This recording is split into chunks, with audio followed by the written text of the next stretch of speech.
but I turn on the sound because we're streaming the service as well. I am so sorry that we are here for this. I walk into this room and he's right there. I think we left his seat open. I don't know that anybody's going to sit in that seat for a long time, right in front of Buddy. So, did you know that biblical Hebrew has no present tense? It has what we might consider a past tense, which is called the perfect tense, and it's supposed to represent completed actions. It has what we would consider a future tense, which is called the imperfect, and it's supposed to represent incomplete actions. There's also this wonderful thing that happens in biblical Hebrew that doesn't happen in any other language that I'm aware of, and that is that if you look at a verb, sometimes it's past, sometimes it's future, but there are times with a little bit of a vowel change and the accent change that something that looks like future is supposed to be understood as past. And something that looks like past is supposed to be understood as future. And I tell you this partially because obviously it's an awesome thing to think of scriptures as being so very timeless that even when you look at things, you see the future and the past as almost interchangeable. But I also feel like this moment, I kind of felt like we're not in the present and not in the past. It's hard to imagine a time without him here. I feel like he's kind of sitting there and looking at us and loving his grandkids, his kids, his friends, everybody here. But he's also gone. If you were at Betty's funeral, which was almost a year to the day before when Len died, you would know that Len and Betty emailed me their eulogies. You'll hear that what he wanted us to share about himself in a few minutes. But first, I want to share something with you that I heard just yesterday on NPR. There was a report that was posted almost a year to the day before he sent me the eulogies. The report quotes Laura Carstensen, who's a PhD from Stanford University. Her research showed that older people, and by that she meant 60 and up, that was her target group, she said they're happier. She joked at first she thought it could be attributed to cognitive impairment, that maybe they're not functioning so well. I'm not sure how old she is, but she keeps putting herself in the 60-year-old group and over. She said, and I quote, "When we recognize we don't have all the time in the world, we see our priorities most clearly. We take less notice of trivial matters. We savor life." I really felt that this research sounded like Lenny, especially in the last many years. She also said that older folks can more easily experience happiness and sadness at the same time.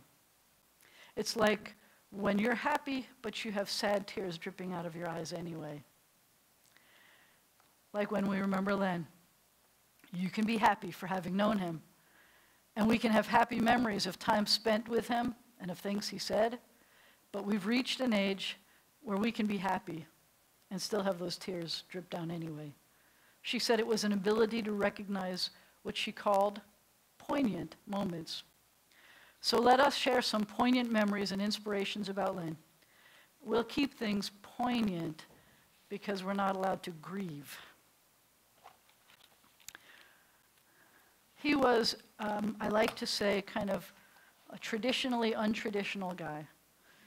So in some ways, I did a more traditional service for Betty than I'm going to do for Lenny. Death will come. We cannot enter in judgment with it. Our question, why, will always go unanswered. But this does not mean that we are helpless in the face of death. We can, and we do, rob death of ultimate victory by living our lives so that when death comes, it takes us from a world, one corner of which is a little better because we were there. If you're looking at the view I'm looking at, you will see that there are obviously many corners that are better because Lenny was in our world. He touched many lives in many different ways. Mourning is the price we pay for having the courage to love others.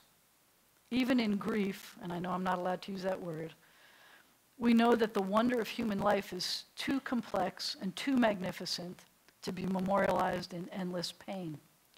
The gifts of spirit our loved ones gave us cannot be measured or weighed, nor can they be lost or even tarnished by time. Even in our darkest hours, we know that some of their light and warmth will always be with us, bringing comfort and courage, and in the fullness of time, healing and peace. I invite you to read with me what's on the back of your sheets. This is a psalm that we say when someone dies. It's supposed to be comforting to us. So I want you to hear this as if it were written about Lenny. I'm going to say a few lines in Hebrew first. Adonai ro'i lo echsar, binot deshe yarbitzeni, al mei menuchot yinahaleni, nafshi yeshovev. We said the other day that we could use a little bit of Hebrew because Lenny didn't mind some chaba, chaba, chaba, chaba in his stuff. But we read this now, and I want you to think about Lenny as we read it. God is my shepherd, I shall not want. He maketh me to lie down in green pastures. He leadeth me beside the still waters. He restoreth my soul. He guideth me in the paths of righteousness for his name's sake. Yea, though I walk through the valley of the shadow of death, I will fear no evil, for thou art with me. Thy rod and thy staff, they comfort me. Thou preparest a table before me in the presence of mine enemies. Thou anointed my head with oil. My cup runneth over. Surely goodness and mercy shall follow me all the days of my life, and I will dwell in the house of the Lord forever. So I wanted to change the line that said, thy rod and thy staff, they comfort me, to be something like, thy stethoscope and thy staff, they comfort me. Because as a doctor, as a teacher, comfort, stern comfort.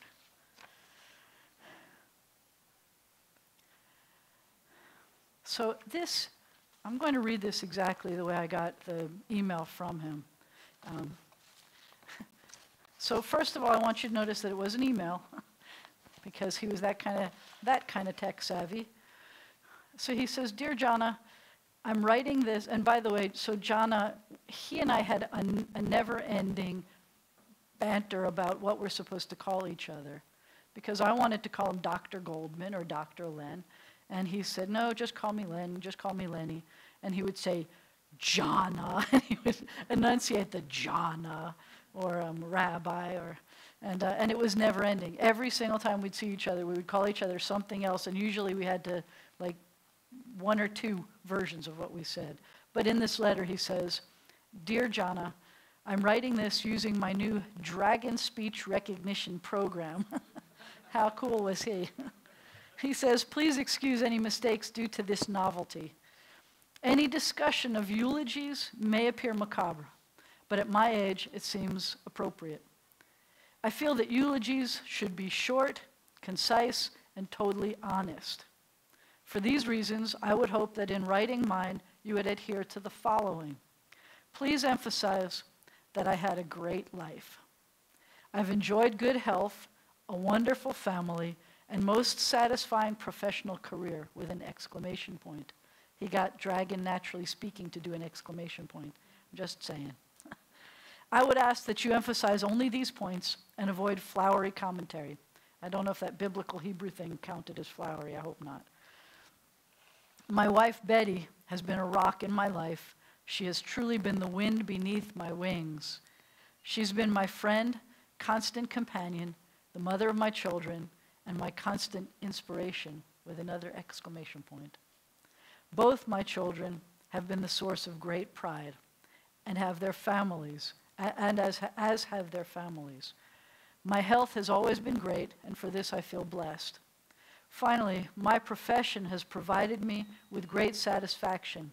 I feel that I've done more good than harm, given most patients the care they deserve, and have received adequate compensation. I would ask that you stick to these points. Give any in attendance the opportunity to remember me in their own fashion, and thank any of my patients for the opportunity they gave me to serve them. Finally, I thank you in advance for agreeing to adhere to this above. As a matter of fact, would not mind you reading this to those who attend my service. Please let me know how you feel about this request. Fondly, Len Goldman. P.S. This request does not coincide with any immediate life threat of mine. And that was from 2013. So I did that. I followed his request. Take a moment to remember him. We take a moment of silence.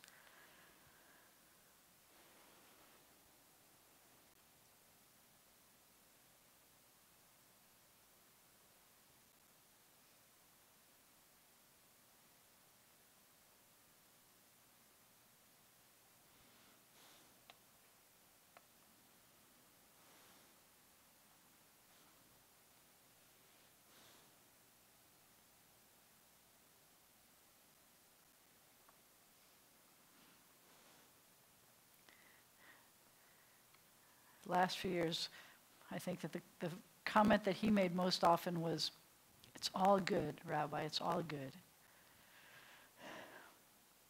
And the child asked, "Tell me of life." And the sage answered, "Life, my child, is a mystery.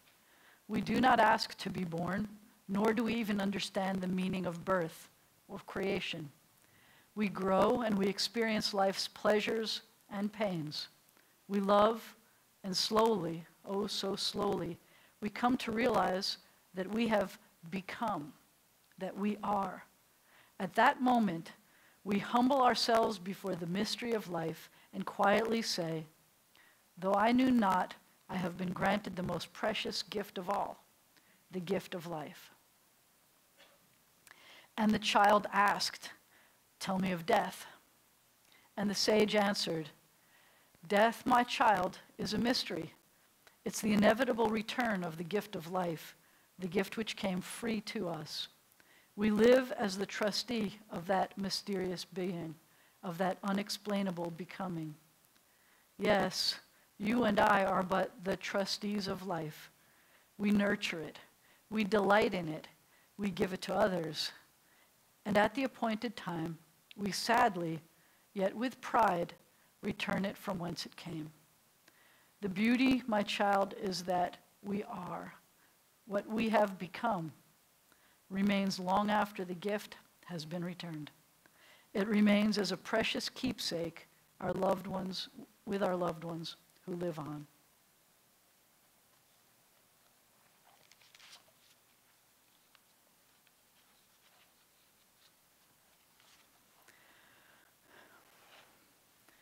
At this point, we say a prayer that I describe as sending the Spirit to the next journey. And I ask that if it's comfortable for you, please rise.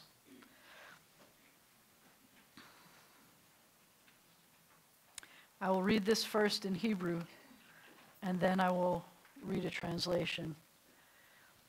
El male rachamim shochen bamromim, hamsei menucha nechona tachat kanfei השכינה, im kedoshim utorim kezohar harakia mazhirim et nishmat Leonard ben Abe v'Gertrude shalach לעולמו.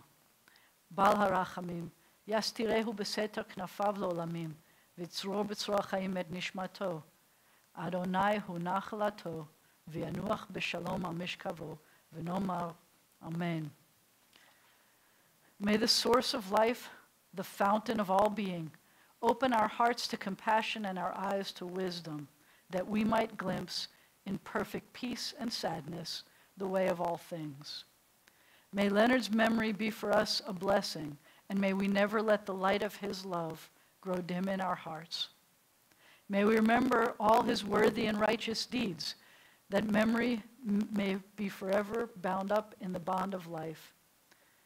God is our source and our destination, our beginning and our end. May Leonard's death awaken us to this truth, that the bond of love we shared and share not be severed in sorrow. May he rest in peace, and together we say, Amen. May the love and eternal connection of our souls give us strength as we turn to recite the words, hallowed by time, sanctifying the name of God. We honored Leonard's memory with the words of the Kaddish Yatom, the mourner's Kaddish, which is found on the inside of your handouts. You'll notice that it's written with Hebrew characters on the right, a transliteration on the top left, and then a translation on the bottom. This prayer was written in Aramaic over 2,000 years ago. It was the original call and response prayer. So we read, if you need to read it in English, or you can try to read it in the transliteration, or if you can read it in the original, we try to read it loudly because we are praising God. It doesn't mention death, it just mentions praising God, and we are praising God for having had Leonard in our lives. So we read together with the mourners. Yitgadal v'yitkadash shemei Rabbah, be'alma divra chirutei v'yamlich malchutei, b'chayachon u'v'yomechon u'v'chayei decho Beit Yisrael, ba'agala u'vizman kariv, v'imru amen. Yehei shemei Rabbah mevarach la'alam u'lalmei almaya, yitbarach v'yishtabach v'yitpa'ar v'yitromam v'yitnaseh, v'yitadar v'yitalev v'yithalal shemei d'kudsha Richu v'imru amen. Yehei shalama rabba min shemaya, v'chayim aleinu, v'al kol Yisrael, v'imru amen.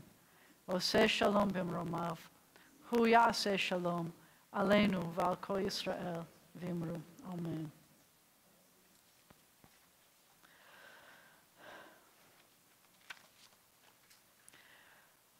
So we say to Leonard, Lech ki shelachacha Adonai, go your way, for God has called you. Lech v'Adonai yemach, go your way, and may God be with you. V'halach lefanecha tzidkecha, kavod Adonai yasfecha, may your righteousness go before you, and the glory of God receive you. Now let all who are gathered here repeat these words, speaking them to the mourners. May God console you with all who mourn in Zion and Jerusalem. Hamakom yenachem etchem betoch shara v'ilei Tzion v'Yerushalayim. Now go forth in peace to life. Thank you all for coming. We have an opportunity now to visit with the family. They have some refreshments in the hall down that way. I'm going to forbid you, trying to figure out the appropriate word, forbid you from going down the religious school wing. We had significant flooding down that wing in the past week, and so we are blocking that off. If you need bathrooms, stay on this side of the building. You can contact anybody here and we can help you with that. Thank you for coming. May Leonard's memory be a blessing.